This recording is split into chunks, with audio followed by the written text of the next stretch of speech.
தாத்தா என்ன தாத்தா நீ வந்தவொடனே சிரிச்சிட்டு அப்புறம் ஆரம்பிக்கிறீங்க திருப்போம் அட மார்னிங் தாத்தா, குட் மார்னிங் தாத்தா. ஓ, நான் ஞாபகம் குட் மார்னிங் என் செல்வங்களே, குட் மார்னிங் பெரியவரே. என்ன தாத்தா ஏன்னா கண்டுபிடிச்சிங்களா? இல்லை ஏதாவது ஞாபகம் வச்சா பழைய ஞாபகம்? சரியா சொன்னீங்க. ஒரு பழைய சம்பவம்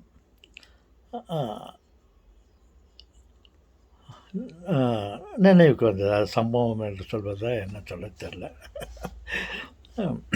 நான் போர்டிங்கில் படிச்சுட்டு இருந்தேன். அப்போது பல நாட்களுக்கு பிறகு அப்பொழுது ஒரு நாள் என்னுடைய பெரிய குரு, பொறுப்பாளர் சொல்லலாமா? ஓகே, கரெக்டாக அப்படி சொல்கிறேன். நாங்கள்லாம் யூஸ் பண்ண வார்த்தையை ரெக்டோ, அதுக்கு பெரிய ப்ரிவென்ஷியல் ரெக்டோ,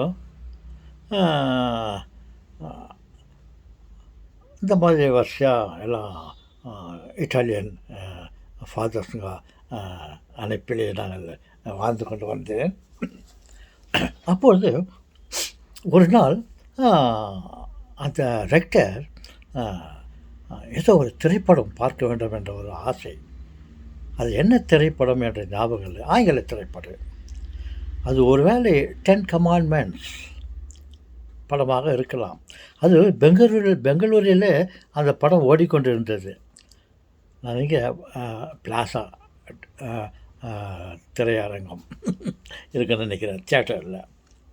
அவர் கண்டிப்பாக அது 10 Commandmentsஸாக தான் இருக்கும். அதை நம்ம போய் பார்க்க வேண்டும், அந்த படத்தை எப்படி எடுத்திருக்கிறார்கள்னு அவர் பார்ப்பதற்காக Tirupattur saint Dominic Savio boys home, நான் இருந்த இடம், எங்களுக்கு பெரிய குருவாக இருந்தார், ரெக்டராக இருந்தார். அவர் திருப்பத்தூருக்கு, பெங்களூருக்கு போயிட்டு அந்த படத்தை பார்த்து வரான்னு சொல்லிட்டு போயிட்டு அந்த படத்தை பார்த்து விட்டு அவர் திரும்பி ரிட்டர்ன் ஆகி திருப்பத்தூர் போர்டிங்க்கு வந்திருந்தார். அப்போது வழியில் அவர் ஏதோ ஒரு விபத்துக்குள்ளே ஆகிட்டு கீழே விழுந்து எழுந்து கை காலெல்லாம் அடிப்பட்டு அன்னாரத்துக்கு நினைக்க ஒரு மணி 2 மணி அளவில் இரவு அவர் தனியாக வந்துருக்கிறாரு. ஏதோ ஒரு காரணத்தினால அவர் ஸ்கிடாயோ கீழே விழுந்துட்டுருக்காரு. நான் நினைக்கிறேன் அவர் விழுந்த இடத்துல ஒரு பெரிய பள்ளம் ஏற்பட்டு இருக்கலாம், ரோடே டேமேஜ் ஆகினாலும் ஆகிருக்கலாம். ஏன்னா அந்த அளவுக்கு அவர் பெரிய உருவம்,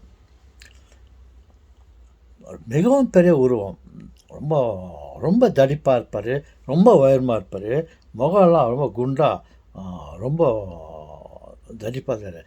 அவர் வந்த வேகத்தில் அவர் ஊர்ந்தால் கண்டிப்பாக அந்த இடத்துல ஒரு பெரிய பள்ளம் ஏற்பட்டு இருக்கும். சரி, அது விடுங்க.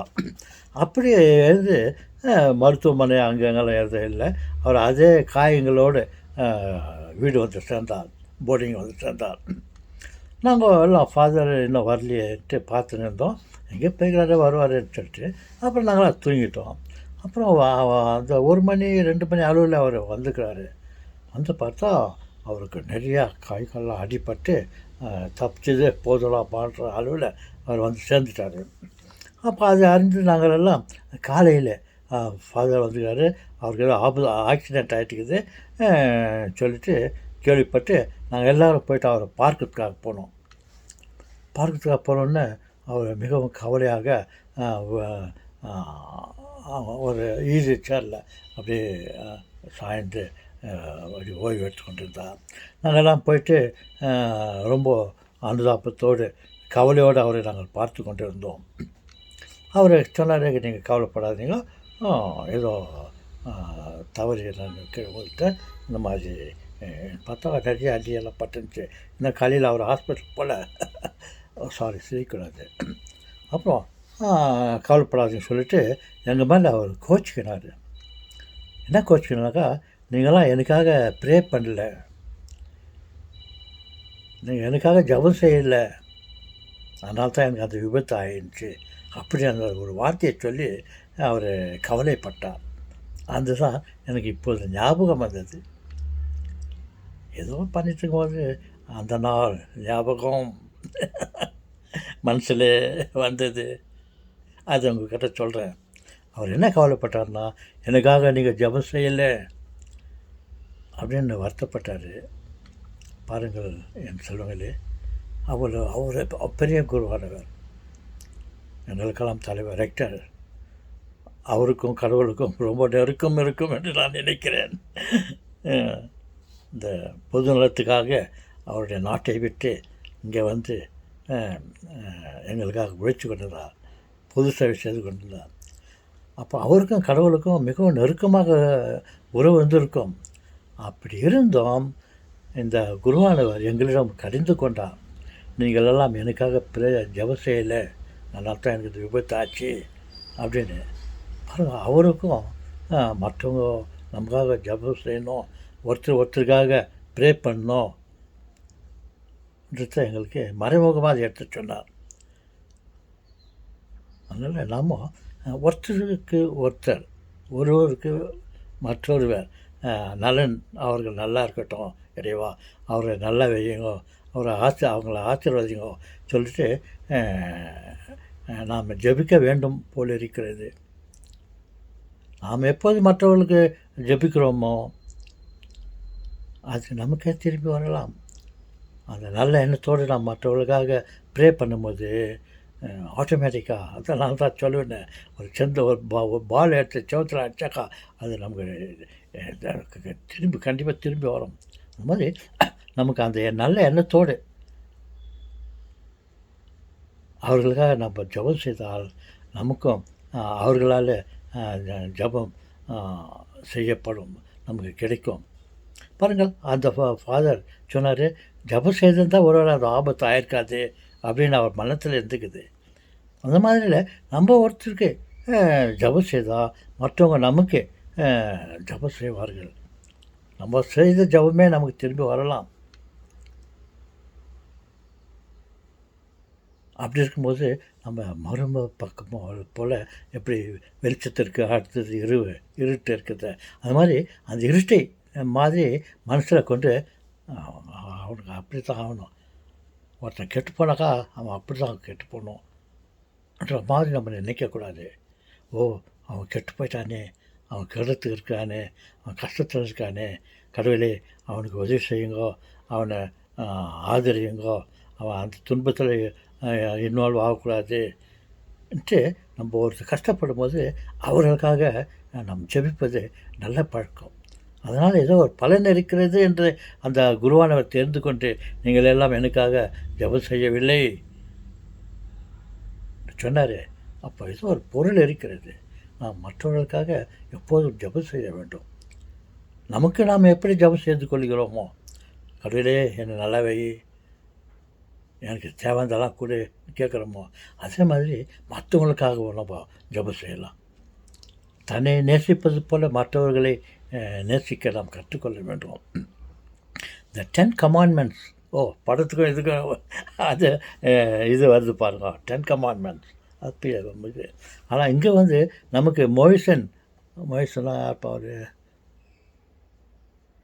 அவர் மூலிமா கடவுள் வந்து 10 கமாண்ட்மெண்ட், 10 கற்பனைகளை, 10 கட்டளைகளை கொடுத்து இதை மக்களுக்கு கொடுங்கள், அவர்கள் இது இப்போ ஃபாலோ பண்ணட்டும்,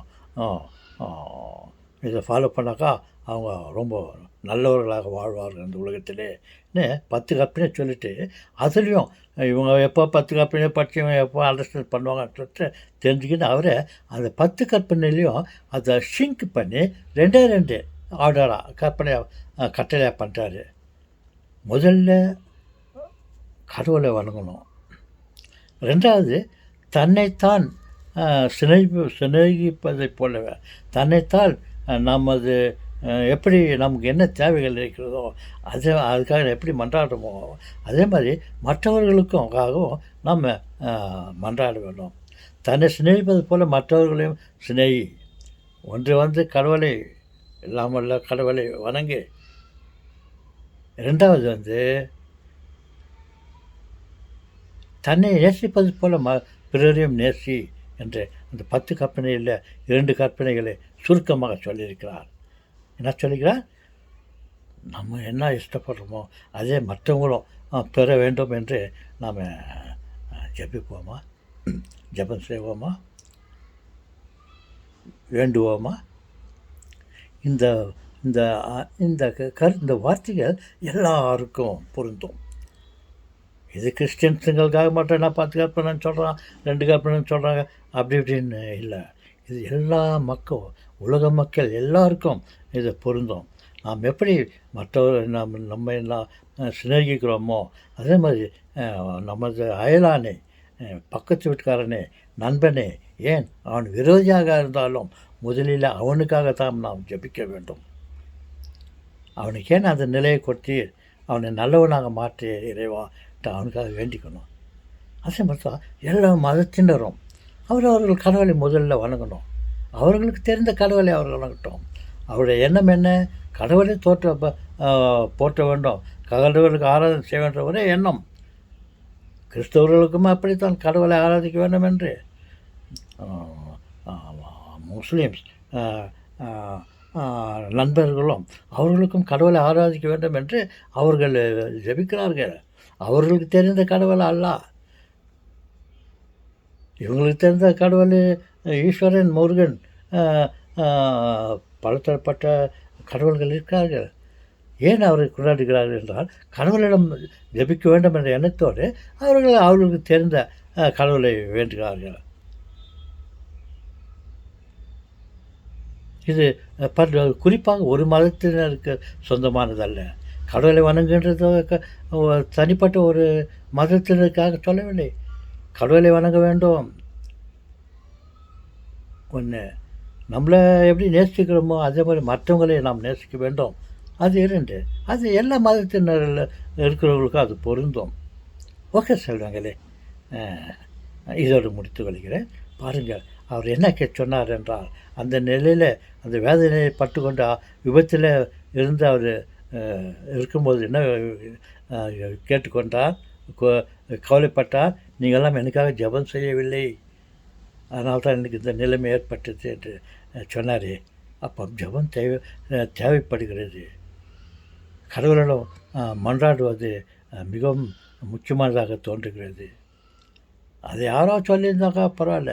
ஒரு பெரிய குருவானவர், ரெக்டர்,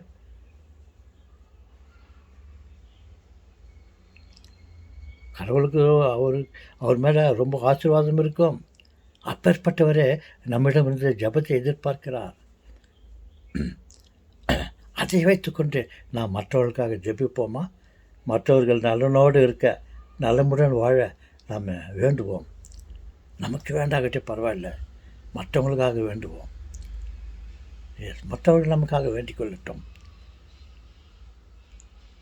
சுயநலம் பொல்லாதது. நமக்காக மட்டும் வேண்டிக் கொள்ள வேண்டும். அவன் முன்னேறி கொண்டு வந்தால் அவன் மேலே ஜலசப்படக்கூடாது. அவனை பார்த்து சந்தோஷப்படணும். ஓ, நல்லா இருக்கான்ப்பா, நல்லா இருக்கட்டும் அப்படின்னு நினைக்கணும். ஓகே, நினைப்போமா? கமான், நம்ம ஒருத்தருக்கு ஹெல்ப் பண்ணலாம், ப்ரே பண்ணலாம். முதல்ல நம்ம கடவுளை வேண்டுவோம். நான் கூட அத்தை கொஞ்சம் மனசில் வச்சுருந்தா உங்கள்கிட்ட பேசும்போது இறைவனுக்கு வணக்கம், பெரியவருக்கு வணக்கம், கடவுளுக்கு வணக்கம் சொல்லிவிட்டு அப்புறம் உங்களுக்கு நான் வணக்கம் செய்கிறேன். இதை கவனித்தீர்களா? அதே போல் தான் முதல்ல நம்ம கடவுளை வணங்கணும். 2வது மற்றவங்களுக்காக நம்ம ஜெபம் செய்யணும், மற்றவங்களோடு சேர வேணும். ஓகே.